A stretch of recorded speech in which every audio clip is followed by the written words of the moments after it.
여러분 안녕하십니까. 중앙선거방송토론위원회가 주관하는 제21대 대통령 선거 후보자 토론회 진행을 맡은 이윤입니다.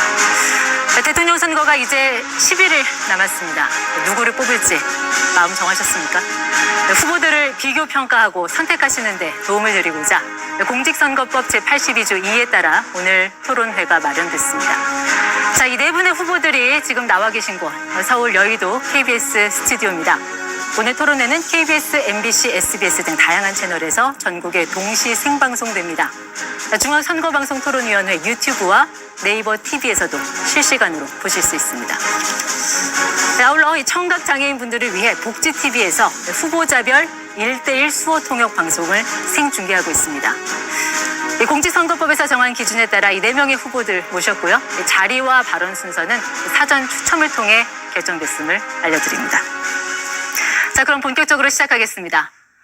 지난번 경제 분야 토론회에 이어서 오늘은 사회 분야입니다. 네 분의 후보들 준비 많이 하셨죠?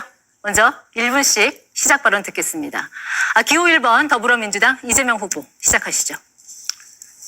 국민 여러분 인사드립니다. 더불어민주당 대통령 후보 기호 1번 이재명입니다.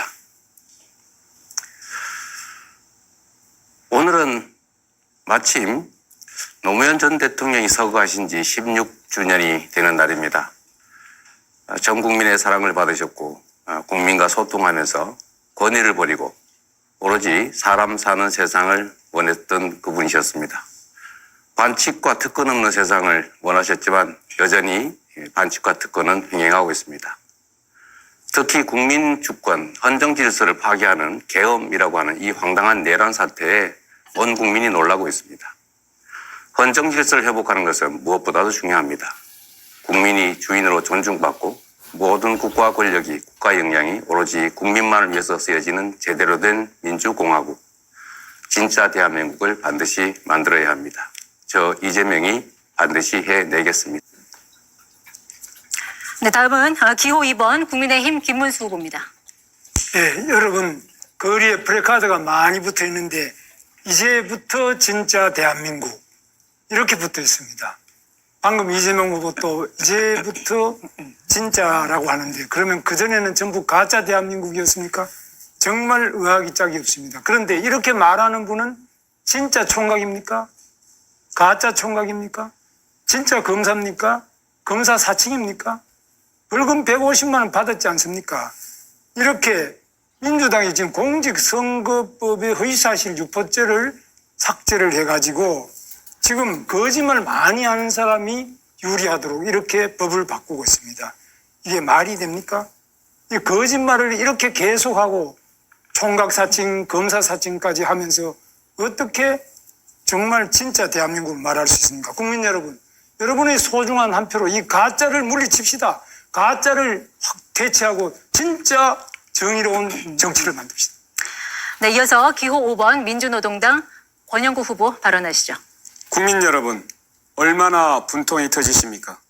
감옥에 있어야 할 윤석열이 부정선거 음모론 다큐를 즐기며 거리를 활보하고 있습니다. 게다가 김문수 후보는 영화도 많이 보시고 사람도 많이 만나시면 좋은 거 아닌가 라며 맞장구를 치고 있습니다. 정말 어이가 없습니다. 분통이 터집니다. 이런 분열과 불의가 판치는 세상에서 어떻게 사회통합을 말할 수 있겠습니까? 지금 당장 윤석열을 구속시켜야 합니다.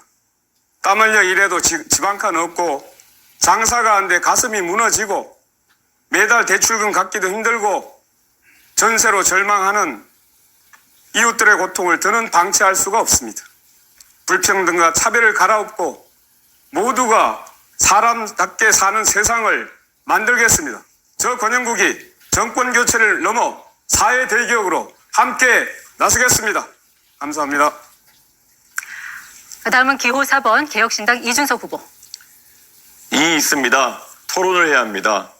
저는 노무현 대통령께서 외쳤던 이 있습니다 라는 외침이 지금 우리 사회에 꼭 필요한 정신이라고 생각합니다. 거대 양당의 국민연금 야합, 국가재정을 막 써도 된다는 막사니즘, 부정선거 음모론까지 기득권에 맞서는 이야기를 하면 어린 놈이라 깔보고 쫓아내는 세상 속에서 저는 늘 이 있습니다를 외치며 살아왔습니다. 오늘은 노무현 전 대통령 서거 16주기가 되는 날입니다. 그분은 바보 노무현으로 자신을 낮췄지 국민을 바보라고 경멸하지 않았습니다. 자신의 사이비 호텔 경제학에 의문을 제기하는 국민을 바보라고 조롱하는 후보가 감히 노무현을 입에 올리는 세상에서 진정한 노무현 정신은 어디 있나 생각해 보게 됩니다. 오늘의 이의가 내일의 상식이 될 때까지 함께 갑시다. 네, 이 네 분의 이 시작 발언 잘 들었습니다. 오늘 토론은 총 3개의 주제로 구성했습니다. 첫 번째 주제는 제가 공통 질문을 드리면 우선 답변하시고 그 이후에는 시간 총량제 토론으로 진행하겠습니다. 두 번째, 세 번째는 각 주제별로 후보들 공약을 듣고 그 이후에는 주도권 토론으로 진행됩니다. 그리고 마무리 발언으로 오늘 토론을 끝내겠습니다. 네, 자, 오늘 토론 첫 번째 주제 사회 갈등 극복과 통합 방안입니다. 공통 질문 드리겠습니다. 지난 3월 통계청에서 발표한 2024 이 한국의 사회 지표를 보면 이 수도권과 지방 그리고 세대 간, 종교 간, 성별 간 갈등이 전년보다 크게 증가했습니다. 이 분열과 대립에 국력을 소모하는 나라에선 국민의 삶이 결코 나아질 수 없습니다. 모두가 공존할 수 있는 사회 통합 방안 좀 어떤 생각 갖고 계신지 후보들 입장 듣겠습니다. 자, 이번에는 김문수 후보부터 답변 시간 1분 30초입니다. 예, 정말 이 국민 통합이 되려면 거짓말, 사기꾼들이 없어져야 됩니다. 두 번째로 부정부패한 사람이 없어야 국민 통합이 되지 않겠습니까? 그런데 어떻습니까? 지금 자기가 공직선거법에 허위사실 유포죄로 대법원에서 파기환송 취지로 유죄 취지로 파기환송을 하니까 이 대법원장을 완전히 청문회를 하겠다, 탄핵을 하겠다, 대법관을 100명을 뽑겠다 이런 식으로 마음대로 대법원까지도 자기 마음대로 하려고 합니다. 그리고 또 헌법재판소에서 4심까지도 이 대법원 재판을 다시 하도록 이렇게 하려고 하고 있습니다. 그런데 이 본인 이재명 후보 자신은 5개나 재판을 받고 있습니다. 즉 불법 대북 송금 사건으로 부지사를 감옥에 보내놨는데 7년 8개월입니다. 어떻게 부지사가 감옥에 가 있는데 지사가 멀쩡한 이런 대북 송금이 어떻게 가능합니까? 저도 도지사를 해봤지만 있을 수 없습니다. 백현동, 대잔동 비리로 얼마나 많은 사람들이 감옥에 가 있고 얼마나 많은 사람이 의문사를 했습니까? 뿐만 아닙니다. 지금 그 측근들이 이렇게 어렵지만 나머지 다른 사람들도 전부 어려움에 처했는데 이 거짓말과 부패를 뿌리 뽑는 것이 가지고 국민 독감의 첫걸음이 안 되겠습니까? 네, 같은 질문에 권영국 후보 답변 듣겠습니다. 네, 아직도 부정선거 망령에 벗어나지 못하는 윤석열 극우 내란 세력, 진실을 망상으로 덮어버리려는 음모론, 이것부터 척결하는 것이 사회통합의 시작입니다. 국민 여러분, 정치판을 갈아엎어 주십시오. 이번 대선에서 극우 세력을 퇴출시키고 진보정당 민주노동당과 중도보수 민주당이 경쟁하는 새로운 정치판으로 교체해 주십시오. 불평등은 모든 사회악의 뿌리입니다. 얼마 전 선종하신 프란체스코 교황의 말씀입니다. 불평등이 차별을 낳고 차별은 배제로 이어졌습니다. 저 권영국은 사회통합을 위해 3가지를 약속합니다. 첫째, 불안정, 무권리, 저임금 노동자 1,300만 명 권리 보장으로 불평등 해소의 전환점을 만들겠습니다. 둘째, 부자 감세 원상복구, 불로소득 과세, 부자 증세를 통해 부의 재분배를 이루겠습니다. 셋째, 포괄적 차별금지법을 제정해 차별 없는 나라, 여성과 소수자들이 혐오로부터 안전한 사회를 만들겠습니다. 이것이 진정한 사회통합의 출발점이자 국민 모두의 삶을 하나로 묶는 힘입니다. 저 권영국이 끝까지 책임지도록 하겠습니다. 국민 여러분, 함께해 주십시오. 우리의 삶은 우리의 힘으로 함께 만들어가는 것입니다. 네, 이번에는 이준석 후보 답변 듣겠습니다. 예, AI 연산용 GPU 한 장 가격이 5천만 원 정도 합니다. 그런데 원가만 따져보면은 120원이라고 하는 사람도 있을 겁니다. 반도체가 모래에 있는 성분에서 나오니까요. 이걸 두고 GPU 원가는 120원, 이라고 하면 농담이지만 그것을 근거로 대기업이 폭리를 취하니까 이윤을 빼앗아서 국민에게 나눠주자라고 하면 선동이 됩니다. 여기에 원가는 원두값의 줄임말 같은 억지 해석과 문자폭탄이 따라붙으면 정치는 증오의 도구가 되는 겁니다. 우리나라가 극단적 가난에서 벗어난 시기에 태어나 좋은 교육받고 자라난 사람들이 대학에 가서 구시대적 계급론에 빠지더니 사회에 나가서도 세상을 흑백으로 갈라치고 특정 세대와 계층을 갈라치고 거기에 순응하지 않는 사람들은 적폐라고 몰아붙이면서 우리 사회의 갈등 구조를 증폭시켜 놓았습니다. 더 나아가 이에 이의를 제기하는 젊은 세대에게 너희는 어리다, 혐오를 조장한다, 덮어씌우기까지 합니다. 이 문제를 해결하는 방법은 간단 명료합니다.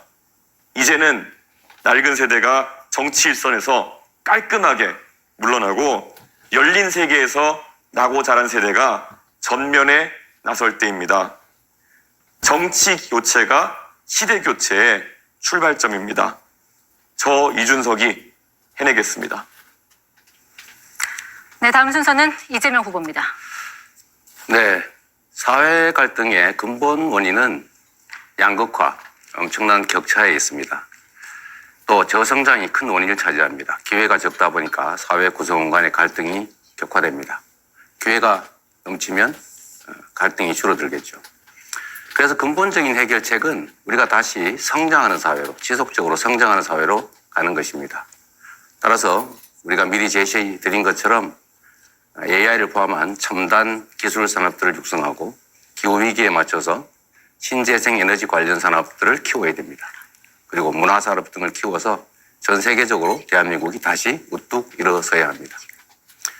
단기적인 방안들은 그런 것이죠. 사회 구성원들 사이에는 언제나 갈등이 있기 마련입니다. 이해관계가 충돌하기 때문이죠.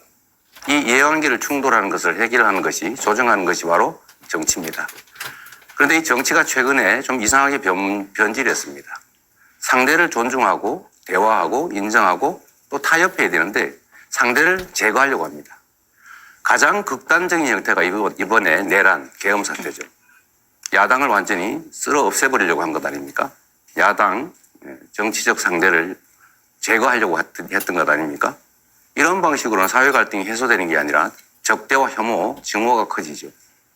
이번 내란 사태를 극복하는 것, 엄격하게 심판하는 것, 이게 가장 중요한 방안이라고 생각됩니다. 네, 네 분의 후보들 답변 들어봤고요. 자, 토론 규칙 말씀드리겠습니다. 자, 이제 이 주제를 놓고 토론을 하시면 되는데, 한 분당 6분 30초씩 시간 총량제입니다. 특정 후보를 지명해서 서로 토론하시면 되고요. 질문을 받지 않았더라도 하실 말씀이 있으면 손을 들어주세요. 그러면 제가 그 남은 잔여 시간 등을 감안해서 적절히 발언권을 드리도록 하겠습니다. 한 번 발언할 때는 가급적 1분 30초를 넘지 않게 해주시기 바랍니다. 자, 김문수 후보부터 발언 시작하겠습니다. 네, 저는 지금 우리 대한민국에서 가장 큰 문제가 지금 사회적인 최고 지도자인 대통령이 되겠다는 사람이 기본적인 최소한의 인륜을 다 무너뜨린 이런 분들이 대통령이 되겠다는 데 대해서 시중에서 너무너무 걱정을 많이 하고 있습니다. 그래서 이런 기본이 안 된 사람, 이런 사람이 어떻게 정치를 하고, 이런 사람이 어떻게 사회 통합을 하고, 이런 사람이 어떻게 국민 교육을 하고 또 국민들을 통합시킬 수 있을 것이냐. 그리고 공직자로서 가장 부패한 사람, 대장동 비리부터 백현동 비리로 법인카드를 쓴다든지, 또 국회에 가서는 국회에서 완전히 자기를 방탄하기 위해서 방탄조끼 입고 방탄 유리하는 거는 좋은데 방탄 입법을 합니다. 국회를 이용해가지고 온갖 법을 만드는데 전부 자기가 재판 안 받으려고, 자기가 대통령이 되면 그다음부터 재판을 다 중지시킨다. 그리고 자기가 또 유죄 판결 난 그 대법원장에게 청문회를 하겠다, 특검을 하겠다, 대법원을 아예 싹 바꿔가지고 100명까지 대법원을 늘리겠다, 대법원 결정에 또 승복하지 않으면은 그 다음에는 또 헌법재판소에 판결을 받겠다, 이렇게 하는데 우리 이재명 후보한테 제가 묻습니다. 네. 그러니까 지도자가 되고 또 국민 통합을 하려면 가정에서부터 좀 통합이 돼야 안 됩니까? 근데 이재명 후보는 아시다시피 지금 자기 형님, 친형님 제가 만났습니다. 저를 하도 보자 그래서 만났는데 그때 정신병원에 하도 보내려고 그러고 이러니까 했는데 이 형님을 바로 이 성남시장으로서 정신병원에 강제 입원시키려고 하다가 그것 때문에 형수님하고 욕을 하고 다투고 이렇게 된 거 아닙니까? 이래서 어떻게 그러면 앞으로 국민 교육을 하고 어떻게 그러면 지도자가 돼서 가정도 제대로 못하는데 어떻게 나라를 통합시킬 수 있겠습니까? 네, 이재명 후보 답하시고 네. 지금 권영구 후보 손 드셨으니까 잠시 후에 발언권 드리도록 하겠습니다. 네. 먼저 그 말씀에 답을 드리기 전에 한 말씀 먼저 좀 드리도록 하겠습니다. 지금 우리 사회의 통합을 방해하고 있는 가장 큰 요소는 우리 사회 공동체의 가장 최고의 규범이라고 할 수 있는 헌정 질서를 파괴한 이 내란 사태입니다. 헌법을 무시하고 국민의 인권을 말살하고 장기 집권을 군정을 하려고 했던 이 시도에 대해서 우리가 명확하게 진상을 규명하고 책임을 묻지 않으면 이런 일이 다시 또 계속될 것입니다. 아마 김문수 후보가 소속한 국민의힘 또 김문수 후보도 탄핵에 대체적으로 반대하는 또 윤석열 내란 수계를 비호하는 그런 입장을 가지고 계신 것 같아요. 어쨌든 이 문제에 대해서는 우리 국민들께서 명확하게 좀 책임을 물어야 된다. 그것이 바로 이번 6월 3일 선거다. 김문수 후보 역시 그 책임에서 결코 자유롭지 않다라는 점을 우리 국민들께서 기억해 주시고 심판해 주시기를 부탁드립니다. 네, 이번에는 권영구 후보. 아니요. 말씀하신 것에 대해서 간단한 답을 좀 드리면 저희 집안 내에 내밀한 문제, 우리 어머니에게 우리 형님이 그 폭언을 해서 그런 말을 할 수 있냐라고 제가 따진 게 이제 문제가 됐는데 뭐 그 점은 제 수양이 부족으로 제가 사과 말씀을 다시 드립니다. 그러나 김문수 후보는 이런 말을 할 자격이 없죠. 이건 우리 집안 내에 내밀한 사적 문제인데 굳이 따지자면 본인은 갑질을 하지 않습니까? 뭐 소방관한테 전화해서 나 김문수인데 뭐 어쩌라는 거예요? 그렇게 권력을 남용하면 안 된다는 말씀을 드리면서 제가 김문수 후보한테 이거 질문 한번 드리고 싶어요. 아니 그건 제가 잠깐만요. 지금 제가 하고 있는 거 아닙니까? 아닙니다. 제가 주도권 아닙니다. 이거 시간 총량제 좀 알고 토론이라서 하세요. 시간 총량. 주도권 토론은 잠시 후에 있습니다. 네. 제가 질문 하나 드릴게요.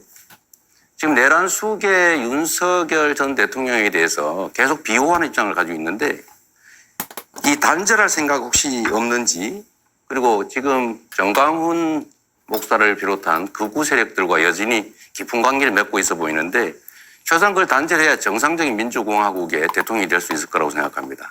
정광훈 같은 극우 세력과 단절할 생각은 없는지 이 두 가지를 좀 묻고 싶어요. 제가 거꾸로 묻습니다. 이재명 후보는 진보당하고 같이 연합공천을 해가지고 울산 북구에도 국회의원 당선시켰죠. 진보당의 이석기 바로 통진당 후예 아닙니까? 그러면 그건 내란이지. 지금 현재 국민의힘이 뭐 어디 누구하고 연대를 해가지고 의석을 나눠줬습니까? 국민의힘이 어떤 내란 세력하고 어떻게 했다는 건지 그런 부분에 대해서는 정말 자기 자신을 먼저 돌아봐야 됩니다. 알겠습니다. 우리 민주당이 바로 통진당의 후에 진보당에게 국회 의석을 울산 북구를 내줬지 않습니까? 그러면은 그 사람들이 지금 하는 게 뭡니까? 완전히 지금 북한을 옹호하고 이렇게 하고 있는데 거기에 대해서 또 대한민국을 전복하려고 하는데 이거에 대해서 답변을 해요.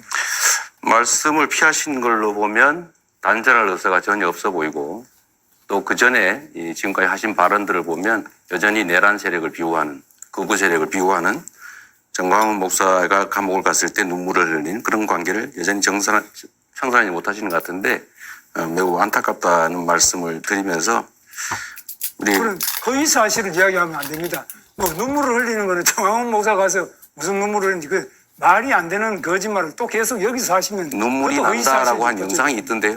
그러니까 이거는 허위사실 유포죄로 또 지금 다시 지금 그 걸리면은 아주 누범, 재범 뭐 개전의 그 여지가 없습니다. 네, 저 두 분 후보 잠시만요. 지금 권영국 후보 그리고 이준석 후보 차례로 발언권 신청하셔서 먼저 발언 기회 드리겠습니다. 권영국 후보 발언하시죠. 예, 역시 진흙탕 싸움 시작되고 있습니다. 예, 그래서 오늘 일단 김문수 후보에게 먼저 묻겠습니다. 그 지난 토론에서 저의 정치 공세 때문에 경제 분야에서 실력을 제대로 발휘하지 못했다고 대변인이 입장을 냈던데요. 오늘 토론을 위해 제 대역까지 세워가면서 독하게 준비하셨다라는 기사가 보았습니다. 그럼 좀 저는 그냥 약하게 묻겠습니다. 김문수 후보께서 누구라도 부정선거 의혹을 제기하면 선거관리위원회에서 해명할 노력을 계속해야 한다라고 발언을 하셨더라고요. 그러니까 윤석열 씨가 제기하는 부정선거 의혹을 정당하다고 지금 말하고 계시는 겁니까? 답변해 보시죠. 그건 제가 지금 답하는 문제도 아니고 윤석열 대통령이 부정선거 의혹을 제기하는 거는 그분이 한 것이지 제가 한 것도 아니고 저는 한 번도 그런 문제를 제기한 적이 없습니다. 그래서 네. 그건 제대로 그런데 질문을 부정선거 의혹을 제기하면 선거관리위원회에서 해명할 노력을 계속 해야 된다 이렇게 발언하면서 사실상 윤석열 씨를 편들고 있는 거예요. 그거는 기본적으로요. 네, 지난 5년간 네. 150건의 부정선거 소송에서 선관위가 전부 승소를 했습니다. 그런데 왜 자꾸만 이런 선관위에 대한 해명을 요구하는지를 저는 이해할 수가 없습니다. 제가 거꾸로 묻는데 제가 이야기하니까요. 네. 좀 듣고 하세요. 제가 보기에는 김문수 후보도 윤석열처럼 음모론자 같아 보여요. 근거 없는 문제 제기를 가지고 계속 그렇게 국민을 분열시키는 이런 윤석열을 옹호하고 비호하는 이런 사람이 어떻게 사회통합을 말할 자격이 있을까요? 저는 자격이 없다고 생각하는 겁니다. 제가 생각하는 네, 다음 부정 비리 제가 질문하지 않았습니다. 제가 조금 더 말씀드리겠습니다. 질문하지 않으면 답을 못 합니까? 네, 지금 이준석 후보 시간이 가장 많이 남았고 손을 여러 번 드셨습니다. 이준석 후보 발언하시죠. 예, 방금 전에 권영국 후보님 말씀하신 것처럼 이제 윤석열이라는 그런 음모론자, 망상을 하는 사람에 대한 위험함은 우리 국민들께서 익히 아셨을 것이다 이렇게 생각합니다. 그분이 여러 가지 망상을 하셨지만 특히 부정선거 담론 같은 경우에는 매우 위험했고 그것을 규명하겠다는 미명하에 계엄이라는 아주 큰 잘못을 저질렀습니다. 저는 이미 정치적으로 사망한 것이나 마찬가지인 윤석열 대통령에게 얘기하기 앞서 지금 이 자리에 우리와 함께 서 있는 이재명 후보의 생각에 대해서 좀 궁금해할 필요가 있다 생각합니다. 사실 이번에 부정선거 담론 마찬가지로 지난 2012년 대통령 선거 이후에도 부정선거를 주장하는 사람들이 있습니다. 김어준 씨나 이런 분들 중심으로.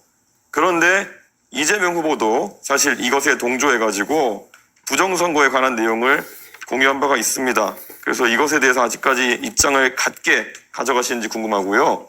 천안함에 대해서도 잠수함과 충돌했다. 연구 결과 나와라는 내용을 공유하면서 천안함 음모론에 동조하는 모양새를 보이셨습니다. 그리고 또 서부전선 포격 당시에 현지 주민이 북한 측의 포사격을 듣지 못했다는 내용의 뉴스를 리트윗했는데요. 이거는 사실 대통령이 되면은 대한민국의 안보를 책임지는 사람이 돼야 되는데 우리 목숨 바쳐 서부전선을 지키고 있는 장병들을 믿지 못하고 군을 믿지 못하고 오히려 북한의 주장에 역성을 들거나 아니면 이런 음모론자들과 괴를 같이 하는 것인데 이런 행보에 대해서 반성하는 자세인지 우선 궁금합니다. 네, 말씀드릴 기회를 주셔서 감사하네요. 제가 말씀드렸던 부정선거는 국정원이 댓글 조작을 통해서 국민 여론을 조작했기 때문에 그 측면에서 부정선거라고 한 거지 무슨 투개표를 조작했다 이런 차원의 윤석열이나 우리 김문수 후보가 관심 갖는 그런 부정선거는 아니라는 말씀 하나 드리고 두 번째로는 천안함은 저는 정부 발표대로 북한의 공격에 따른 것이라고 공식적으로 제가 숫자 발표했다는 말씀을 드립니다. 덧붙여서 제가 이준석 후보한테 이거 하나 여쭤볼게요. 계엄 해제하는 거 정말로 중요했는데 12월 4일 날 새벽에 12월 4일 3일 밤이죠.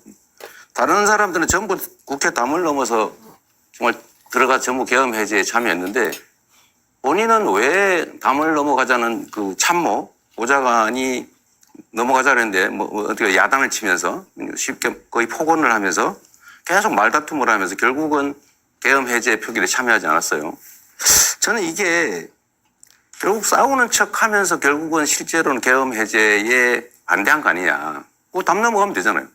왜 안 했는지 일단 궁금하고 두 번째로는 지금 단일화 논란이 많은데 저는 이번 내란 극복이 이번 선거의 가장 중요한 과제다라고 생각해요. 그런데 이거와 관련해서 우리 이준석 후보께서는 이 내란 세력에 대한 입장이 어떠한지 또 극우 세력에 대한 입장은 또 어떤지 결국 저는 이 후보께서 내란 세력인 국민의힘 김문수 후보와 단일화할 거다 이렇게 예상을 저는 개인적으로 해요.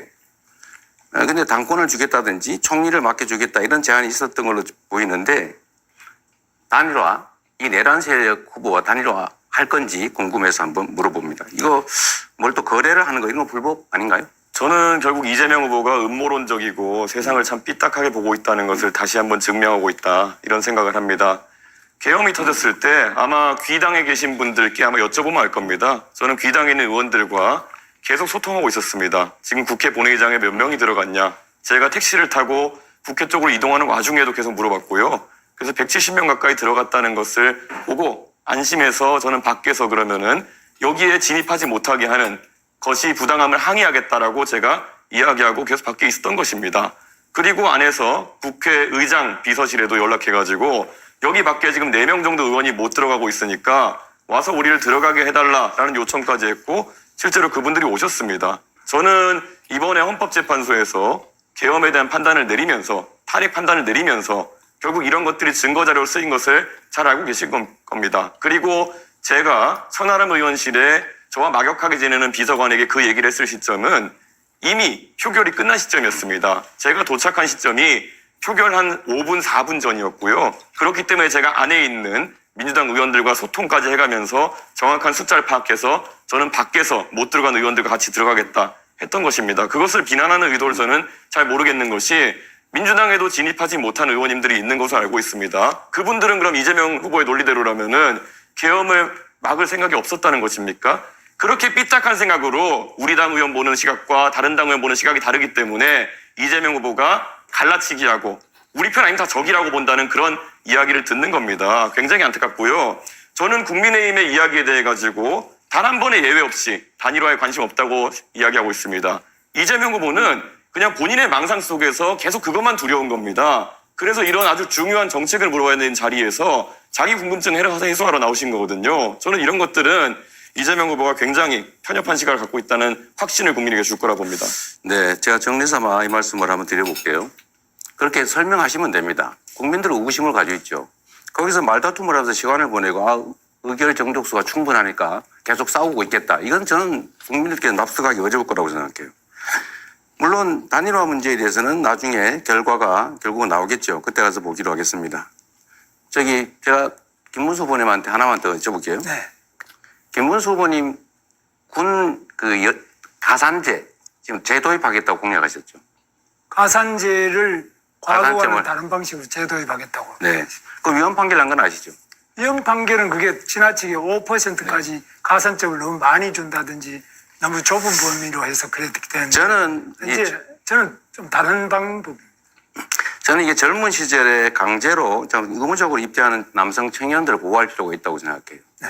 그러나 또 한편으로는 여성 인권에 대한 배려도 필요하다. 네. 여성들은 구조적으로 차별을 받고 있잖아요. 예를 들면 임금이든 승진이든 뭐 여러 가지 가사 양육 등등에서 차별을 받고 있어서 특별한 보호가 필요하죠. 지원이. 그런데 저는 그래서 예를 들면 군 복무 크레딧 같은 거, 군 호봉 가산제 이런 걸 도입해야 된다고 지금 주장을 합니다. 이거는 여성들에게 또는 군 복무를 안 한 사람한테 피해를 주지는 않거든요. 그러나 군 가산점 제도는 누군가에게 불이익을 주지 않습니까? 상대적인 거니까.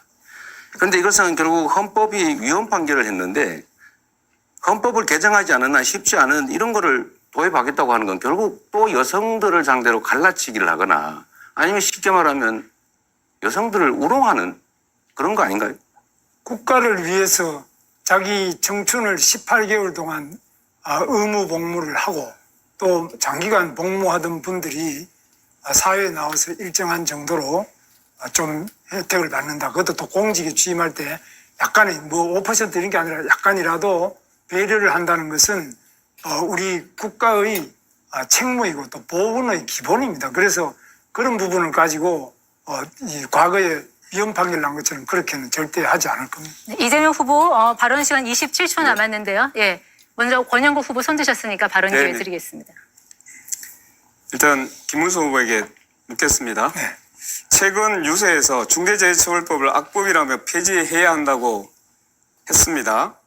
그런데 1차 토론회 다음 날 파리바게뜨 SPC 삼립 시야 공장에서 일을 하고 있던 50대 여성 노동자가 또다시 기계에 끼어서 숨졌습니다. 후보님, 사람이 죽어도 책임지지 않게 해주는 것이 기업하기 좋은 나라입니까?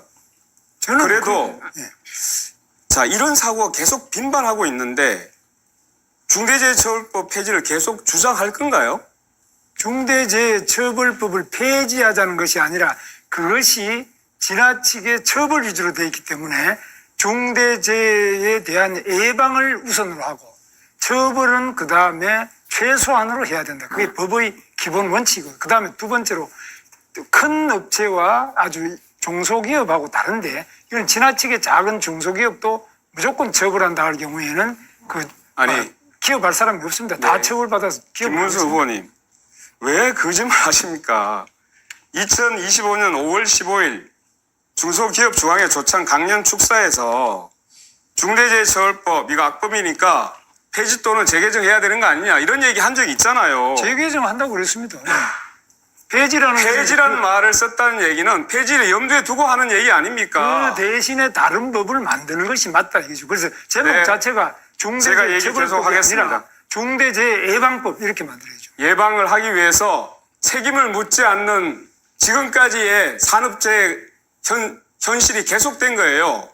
제대로 책임을 묻지 않으니까 예방이 됩니까? 산업재해에 대해서는 회장이나 이- 사장들이 자기가 처벌받지 않습니다. 그러니까 지금까지 계속적으로 비용 든다고 해서 안전조치 안 해온 것 아닙니까? 그거 잘 알고 계시잖아요. 산업재해에 대해서는 자, 원영국 우리 네, 제가 며칠 후보보다는 전에 제가 훨씬 더 많이 압니다. 제가 며칠 왜냐하면, 전에 예. 잠깐만요. 제가 말씀드리겠습니다.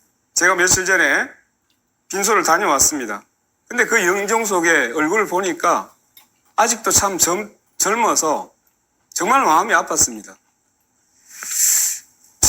저는 분명히 말씀드립니다. 노동부 장관까지 하신 분이 지금도 보면 하루에 6명이 죽어나가고 있는 이 일터를 어떻게 하면 바꿀 거야 생각을 해야 되는데 왜 그걸 막기 위한 법을 개폐하니 폐지하니 이런 얘기만 하고 있습니까? 정말 화가 납니다.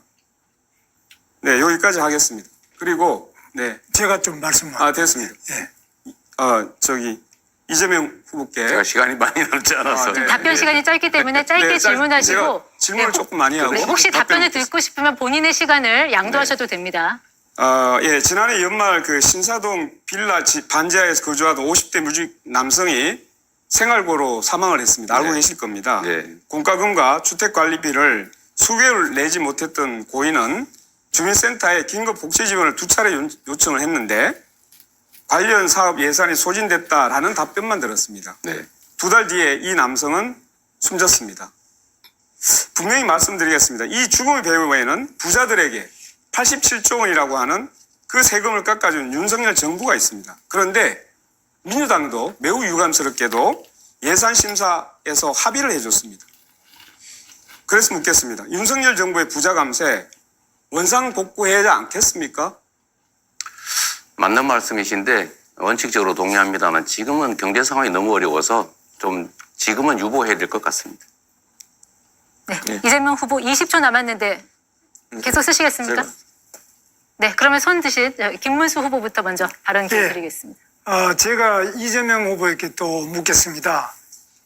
저는 경기도지사를 할 때 청렴영생 부패 즉사, 제가 이 말을 만들어서 공무원들 청렴도를 끌어올리기 위해서 노력을 해서 16등 하던 경기도가 제 마지막 3년 동안은 계속 1등을 했습니다. 그런데 이재명 후보는 지금 그동안에 좋은 2등급의 경기도가 3등급으로 청렴도가 떨어졌을 뿐만 아니라 지금 현재도 재판을 5개나 받고 있습니다. 전부 경기도지사 재임 때 또는 성남시장 때입니다. 그런데 또 법인카드 부분을 보면 이건 정말 좀 상당히 일반인들이 분노할 수밖에 없습니다. 법인카드를 가지고 지나치게 사적인 그런 여러 가지 개인이 일제 샴푸를 사쓴다든지 여러 가지 이루 말할 수 없는 그런 비리 부정이 많아서 이것 때문에 이미 그 경기도 관계자가 재판을 받고 지금 유죄를 받고 그것도 더구나 우리 사모님께서도 그런 어려움을 겪고 있는데 이거는 본인이 이재명 후보 본인이 만약 이것을 안 고치고는 대통령이 되면은 어마어마하게 큰 사건을 번져서 온 공직자가 윗물이 맑아야 아랫물이 맑은데 윗물이 이렇게 탁하고 부정부패 비리에 그런 이런 식으로 방탄 입법을 하고 방탄 조끼를 입고 이렇게 해가지고는 과연 우리 공직이 유지되겠나 걱정이 되는데 어떻게 생각하십니까? 김문수 후보가 소속된 그 정권이 아무런 증거도 없이 언론 플레이해가면서 마구 무작위 조작 기소를 한 결과다 이 말씀을 드리고 그 증거가 있으면 구체적 증거를 한번 내보십시오. 저는 그렇게 쓴 일이 없어요. 재판에 여기 다 나와가지고 저도 자료를 다 가져왔습니다. 그럼 왜 재판을 받습니까? 왜 유죄가 나옵니까? 유죄 어디 나왔습니까? 유죄가 여기 지금 법인카드 해가지고 전부 다 여기 제가 유죄가 나왔습니까? 아니 지금 우리 사모님도 지금 그렇고 네, 김문수 후보 발언 시간 초과돼서 마이크가 자동으로 음소거 됐습니다. 자, 이재명 후보 7초 남았는데 마저 답변하시겠습니까? 네. 자, 그럼 이준석 후보에게 발언 기회 넘기겠습니다. 예, 오늘 저희가 사회 갈등을 극복하는 방법에 대해서 이야기하고 있는데요. 사실 최근에 대한민국의 여러 가지 갈등 상황들 중에 우려를 살 만한 지점들이 있었습니다. 몇 년 전에 전장현 관련해서 지하철 시위라는 과정에서 정말 4호선을 타는 100만 명이 넘는 그런 시민들의 발을 묶어가지고 자신들의 뜻을 관철하는 것이 옳은가 아니냐에 대해서 많은 시민들이 갑론을 박했습니다. 그리고 최근에는 동덕여대에서 공학전환 논의가 있을지도 모른다는 얘기 때문에 그 구성원들 중에 일부가 자신의 학교를 기물을 파손하고 그리고 락카치를 해가지고 학교를 거의 쓰지 못할 지경으로 만들어 놓은 사태가 있었습니다.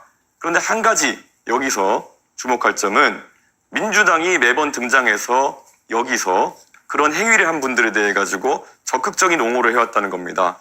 어제 한 기사가 보도됐는데요. 민주당 교육위 소속 의원 3분과 보좌진 1분이 이준석이 왜 거기에 오겠느냐, 이준석이 동덕여대 왜 방문하게 허용해줬느냐 라면서 동덕여대를 다그치고 그래서 동덕여대 측에서 결국엔 압박을 이기지 못하고 학생들에 대한 손해배상이라든지 형사고발 조치라든지 이런 것을 풀어준 이런 사례가 있습니다. 그러면서 학교에 대한 종합감사를 하겠다 등 여러 가지 압박을 한 것으로 이렇게 보여지는데요. 저는 사실 전장현이나 아니면 이런 동덕여대 폭력 사태 이런 것들에 대해 가지고는 사회 질서를 유지하기 위한 최소한의 원칙을 우리가 가져가야 된다 보는데 민주당이 자신들과 뜻이 비슷하면은 이런 식으로 개입해가지고 정치적 권력으로 책임을 면해주는 이런 상황. 여기서 법 질서가 바로 서겠느냐 그리고 이런 일들이 재발되지 않겠느냐라는 우려를 하게 하는데요. 이재명 후보님 어떻게 생각하십니까? 나중에 주도권 토론에 답변하도록 할게요. 지금 답하기 너무 시간이 없습니다. 네, 그럼 권영국 후보께 제가 똑같은 질문을 발언 기회 그러면은 드리겠습니다. 권영국 후보님께 좀 드리고 싶습니다. 이런 의미에서 민주노동당 같은 경우에는 앞으로 이런 사회 질서를 훼손하는 행위가 발생했을 때 민주당과 마찬가지로 만약 대통령이 되신다면은 옹호하는 스탠스를 취하실 건지 궁금합니다. 예, 질문이 잘못됐습니다. 전장현의 시위가 왜 발생했는지, 동덕여대 여학생들의 시위가 왜 발생했는지 그것을 먼저 물어야 됩니다. 원인이 있고 결과가 있는 것이지 지금 이준석 후보는 결과에 따른 갈등 사항만 이야기하고 있습니다. 과연 그게 문제를 풀 수 있는 길이라고 생각합니까? 그 원인이 무엇인지 그게 말씀해 주십시오. 사회통합이라고 생각하십니까? 그 원인이 무엇인지. 그래서 다른 걸 하나 물어보겠습니다. 지금 농촌에서는 일당 11만 원이 돼도 이주노동자가 없어서 난리입니다. 그럼에도 이준석 후보는 이주노동자에게 차등임금제, 그러니까 최저임금을 다르게 설정하자고 공약했습니다. 이것이 과연 농촌 현실에 맞는 정책입니까? 우리 근로기준법 제6조는 국적에 따른 차별을 금지하고 있습니다. 그리고 외국인 고용법 22조에서도 외국인 노동자 차별을 금지합니다. 알고 계시죠? 1998년 비준한 고용 및 직업상의 차별에 관한 ILO 협약에서도 출신국에 따른 차별을 엄격히 금지하고 있습니다. 지금 공약은 명백한 법 위반일 뿐만 아니라 국제협약 위반입니다. 어떻게 이런 공약을 낼 수 있습니까? 저는 공약 철회해야 된다고 생각하는데 철회해야 된다고 생각합니다. 어떻게 생각하십니까? 답을 드리겠습니다. 자, 결국엔 ILO 컨벤션 111조, ILO 협약 111조를 얘기하시는 것 같은데요. 네. 캐나다 같은 경우에도 1964년도에 이것을 비준한 뒤에 TFWP 프로그램 등을 통해 가지고 외국 노동자에 대해서는 규정을 완화한 사례가 있고요. 그리고 지금 법 얘기하셨는데 당연히 법 개정을 상정해서 말씀드리는 거고요. 권영국 후보자께서 말씀하시는 것이 전 이해가 가지 않는 것이 최저임금이라는 것은 임금의 최저선을 얘기하는 겁니다. 네, 맞습니다. 말 그대로 최저임금을 낮춘다고 해가지고 안 오던 사람이 온다? 그런 것도 아닙니다. 그렇기 때문에 무엇을 지적하려고 하는지가 우선 논리적으로 맞지 않거든요. 논리적으로 맞는 말씀을 해주셔야 됩니다. 임금을 차별차. 그래서 어떻게 되는지 아십니까? 현재 OECD 국가 중에도 외국인이라고 최저임금을 다르게 적용한 나라가 있습니까? 최저임금 제도가 없는 나라도 있습니다. 최저임금을 다르게 적용한 나라가 있습니까? 미국 제가 말씀드리지 자, 않았습니까? 일부 국가에서 시도했다가 이 내국인 일자리를 뺏는다고 폐지한 제도입니다. 아니, 제가 아시겠습니까? 미국 말씀드렸는데 왜 미국이 아니라 OECD 말씀하셨는데 미국은 외국인하고 내국인을 차등하는 데를 있느냐고 묻는 네, 권영국 후보 시간 다 쓰셨습니다. TFWP 프로그램 제가 말씀드렸지 않습니까? 캐나다에서 유지했었다고. 가치점을 그렇게 이야기하면 안 됩니다. 늘 왜 갈라치기 합니까? 네, 발언 시간 초과됐습니다. 자, 이재명 후보 6초 남았는데 쓰시겠습니까? 네, 그러겠습니다. 우리 김문수 후보님 증거가 있으면 제시하고 말씀하시는 게 좋겠습니다. 네. 네. 두 분 다 발언 시간 다 쓰셨고요. 이준석 후보 7초 남았습니다. 쓰시겠습니까? 방금 전에 권영국 후보님 말씀하셨는데 아까 그냥 캐나다의 TFWP 프로그램도 말씀드렸고요. 한국에선 이미 폐지되었지만 산업연수생 프로그램도 있었습니다. 그렇기 때문에 ILO 컨벤션에 위배되지 않게 네, 발언 시간이 초과되면 마이크가 자동으로 음소가 된다는 점 다시 한번 말씀드리겠습니다. 자, 첫 번째 토론은 여기까지 듣고요. 다음 이제 두 번째, 세 번째 주제로 넘어갈 텐데 앞서 말씀드렸지만 오늘 주제는 사회 분야입니다. 가급적 이 주제에서 크게 벗어나지 않도록 부탁드리도록 하겠습니다.